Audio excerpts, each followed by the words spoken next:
This channel does not promote any violent, harmful, or illegal activities. All content provided by this channel is meant for an educational purpose only.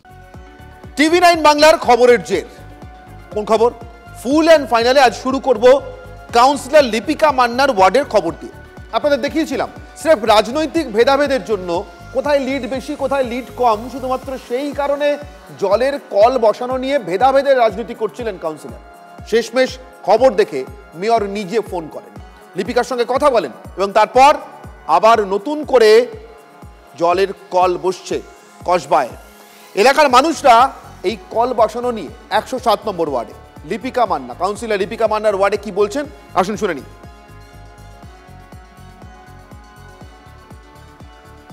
চারটে call তুলেছে, বলছে কি যে সেটা আমাদের কোনো হবে না, তোমরা যাও যাও যাও। আর আমাদের এখানে একটা ছেলে বলতে কি একটা বলে যান না, বলছে গাড়ি আউট বলে টেবিলে চল মেরেছে। তোমরা মিছিলে যাও না, আমরা কি বুড়ো মানুষ মিছিলে যেতে পারবো না? মিছিলে তোমরা যাও না, হ্যাঁ ভোট দাও না, মিছিলে যাও না, আমাদের সঙ্গে যাও না। ওরা যখন মিছিলে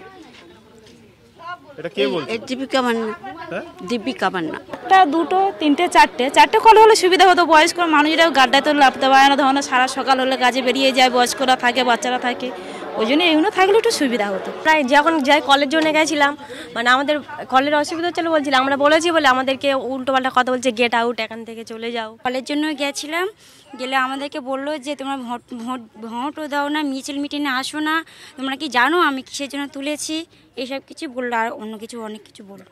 পুরনো যে আমাদের কাউন্সিলর সুশান্ত দা ছিল, ওনার কাছে আমরা যাই, গিয়ে পুরো বিষয়টা দাদাকে আমরা গুছিয়ে বলার পরে দাদা আমাদেরকে হেল্প করে। কি হেল্প করে?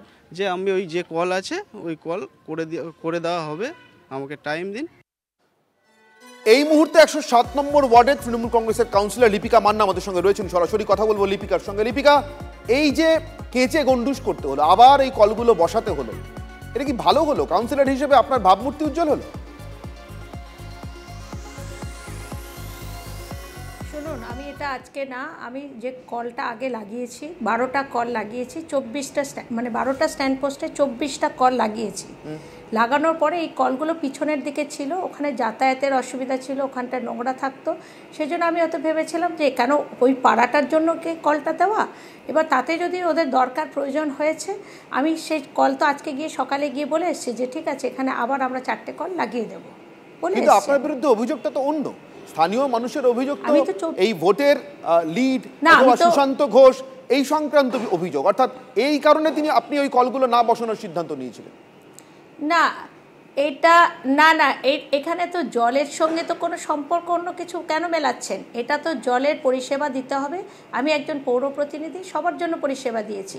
4টে কলের পরিবর্তে আমি 12টা কল লাগিয়েছি ওখানে, যেখানে 24টা মুখ করেছি, মানে 24টা কল ওই 60টা পরিবারের জন্য। আগে তো এই 4টে কলে 60টা পরিবার যেত, সেখানে অসুবিধা হতো ওদের নিতে। সেই অসুবিধাটা দেখার জন্যই, সেই অসুবিধার পাশে দাঁড়ানোর জন্যই তো আমি 24টা কল করে দিলাম। বুঝলাম, তার জন্য TV9 বাংলাকে খবর করতে হলো, স্থানীয় মানুষের সঙ্গে কথা বলতে হলো। তারা স্পষ্ট বললেন যে আপনি বলেছেন মিছিলে না গেলে, ভোট না পেলে কল বসবে না। তারপর মেয়রের নির্দেশে আপনাকে নতুন করে তৎপর হতে হলো কেন? আপনি তো শুরু থেকে এরকম ভাবেননি। না শুনুন, এটা তো কারোর ব্যক্তিগত ব্যাপার, সে কিভাবে মেলাইন করতে চাইছে, কি বলতে চাইছে, সেটা সম্পূর্ণ তার ব্যাপার। এগুলো হচ্ছে পুরো ভিত্তিহীন কথাবার্তা। আমি যেটা উদ্দেশ্য নিয়েছিলাম, ওদেরকে জল দিতে হবে, ওদের জলের দরকার, ওদের পাশে থাকতে হবে, এই উদ্দেশ্যে আমি 24টা কল, 4টের পরিবর্তে 24টা কল। আবারও বলছি, আপনারা সেটা চেক করেছেন, আপনাদের মিডিয়া এসেছেন, ভাইরা এসেছেন, সেখানে ছবি তুলেছেন। 24টা কল আমরা করতে পেরেছি। সেই 24টা কলের সঙ্গে এখন দেখা যাচ্ছে না, নিশ্চিত লিপিকা, 4এর পরিবর্তে 24টা নিশ্চিতভাবে ভালো কাজ। সেটা আমাদের ক্যামেরাতে ধরাও পড়েছে, আমরা দেখিয়েছি, তার কারণ আমরা বস্তুনিষ্ঠ রিপোর্টিং করি। যখন কল বসছিল না তখন যেমন দেখিয়েছি, এখন যে কল বসছে সেটাও নিশ্চিত দেখাবো। কিন্তু এই না বসানো আর বসার মাঝখানে স্থানীয় মানুষের যে অভিযোগগুলো ছিল, যেগুলোকে আপনি ভিত্তিহীন বলছেন বা আপনি বলছেন কেউ মেলাইন করার জন্য করছে, আমি এখানে মেয়র ফিরহাদ হাকিমের বক্তব্যটা একবার শুনে নিই। মেয়র ফিরহাদ হাকিম কি বলেছিলেন এই প্রসঙ্গে শুনে নেব। লিপিকা মান্না তো জল কাটার কেউ নয়, ডিপার্টমেন্টকে আমি দিয়েছি।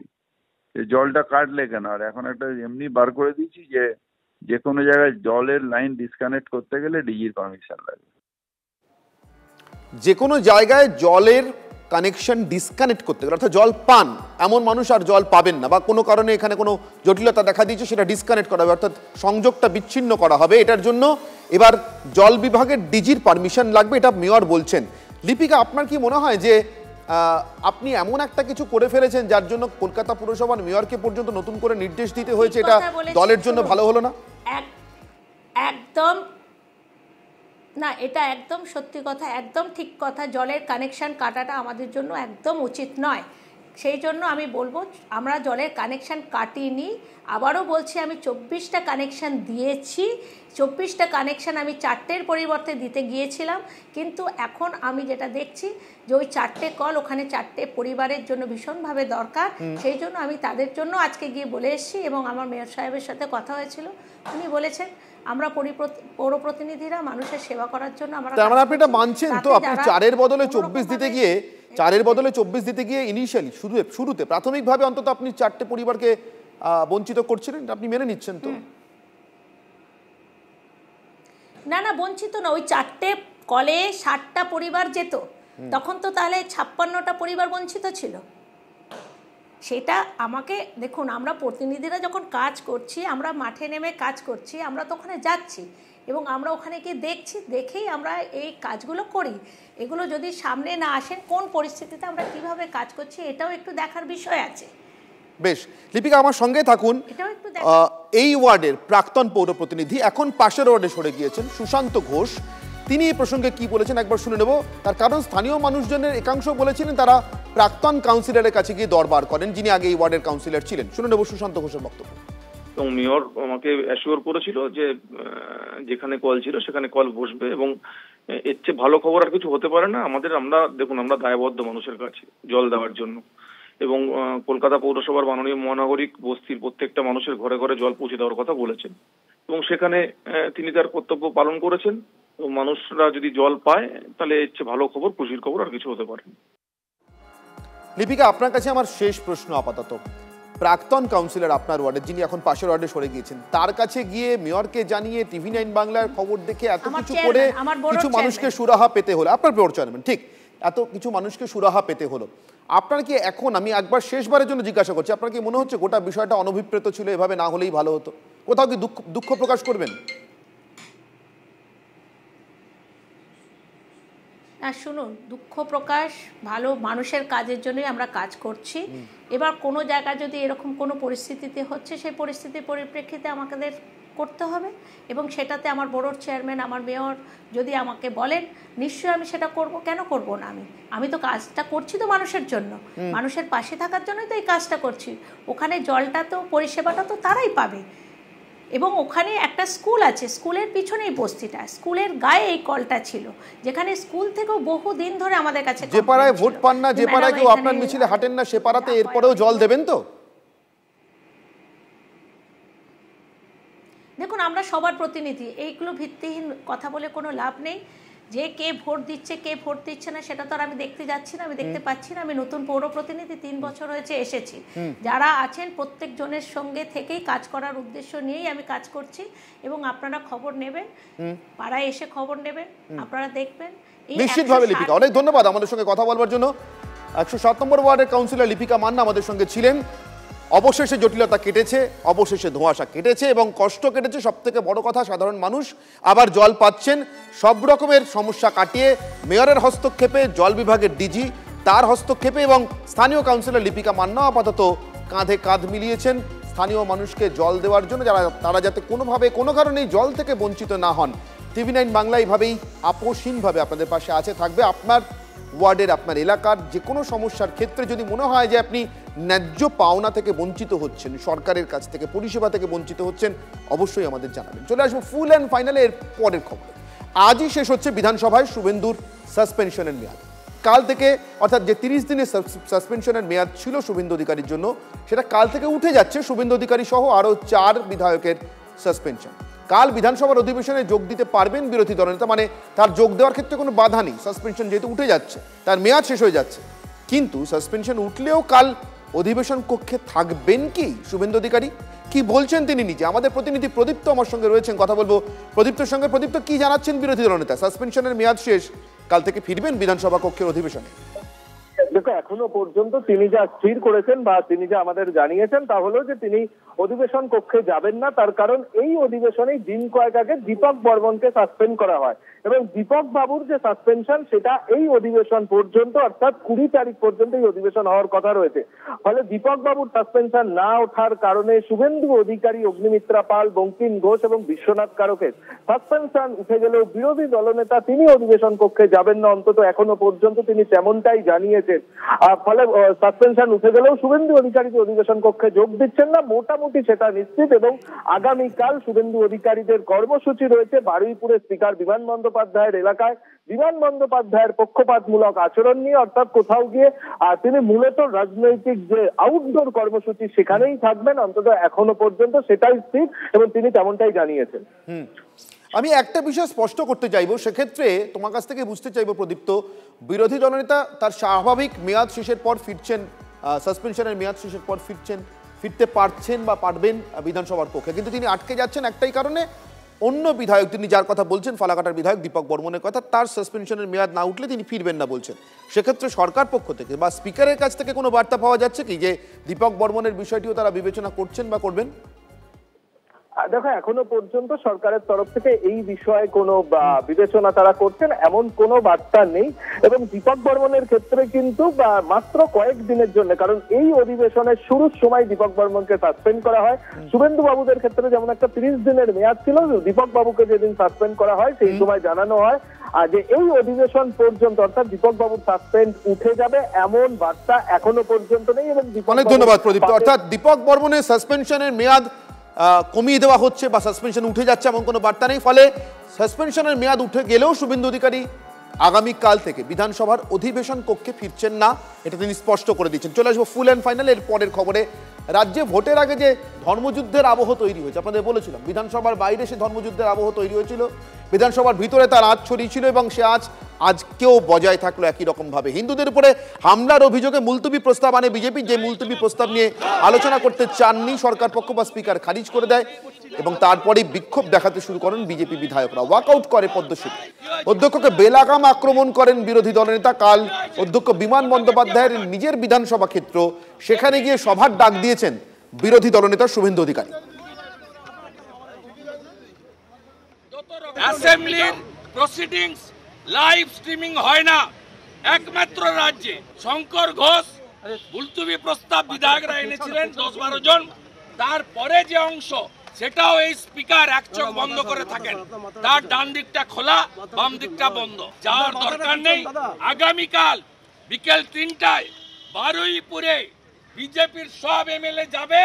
এই স্পিকার বিমান ব্যানার্জি যিনি বারুইপুর থেকে যেতেন ছাপ্পা মেরে, তার ইতিহাস কাল ওখানে বলবো। পাওয়ার পয়েন্ট প্রেজেন্টেশন দিয়ে অপরাজিতা বিলে বিরোধী দলনেতাকে কিভাবে বাধা দিয়েছে বিমান ব্যানার্জি, কালকে বারুইপুরে যে ভোটাররা ওনাকে জিতিয়ে এখানে পাঠিয়েছেন তাদের সামনে তুলে ধরব। সবই কিন্তু সংবিধান সম্মতভাবে সফল।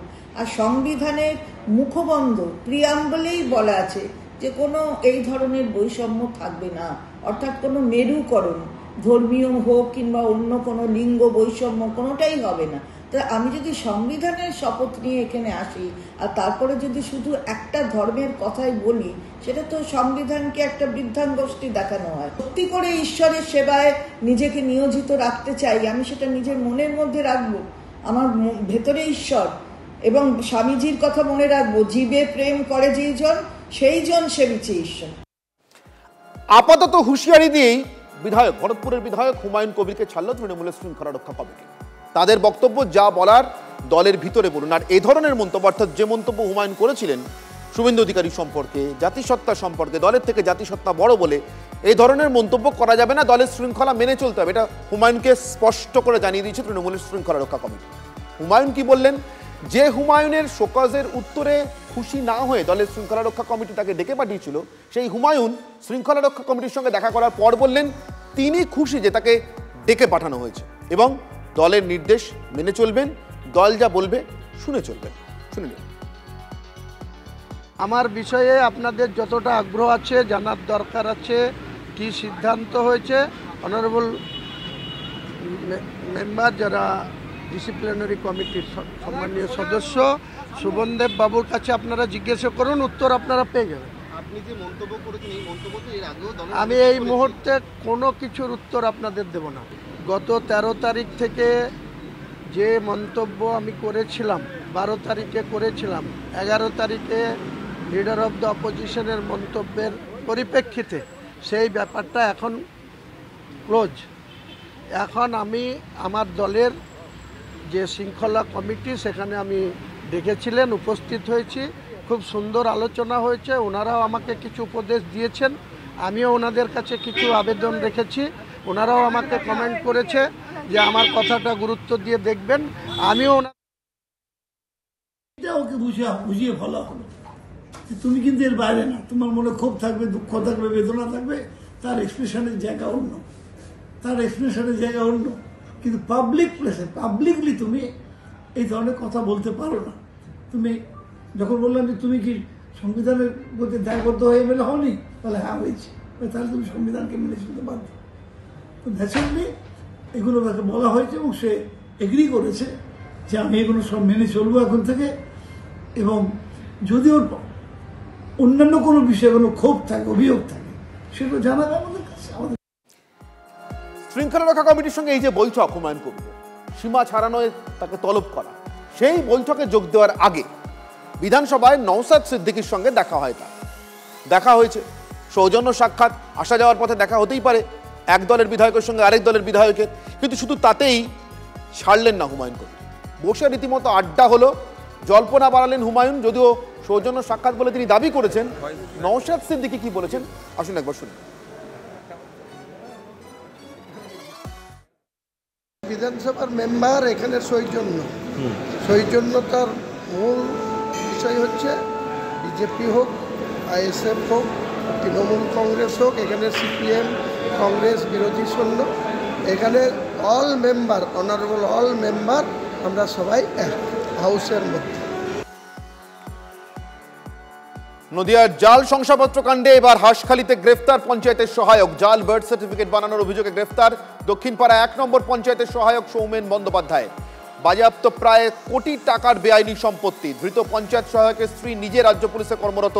হৃদয়পুর গ্রাম পঞ্চায়েতের জাল সার্টিফিকেট কাণ্ডের তদন্তে চাপড়া থানার পুলিশ এখনো পর্যন্ত মোট 6 জনকে গ্রেফতার করেছে। বাকি অভিযুক্তদের খোঁজে তল্লাশি চালাচ্ছে।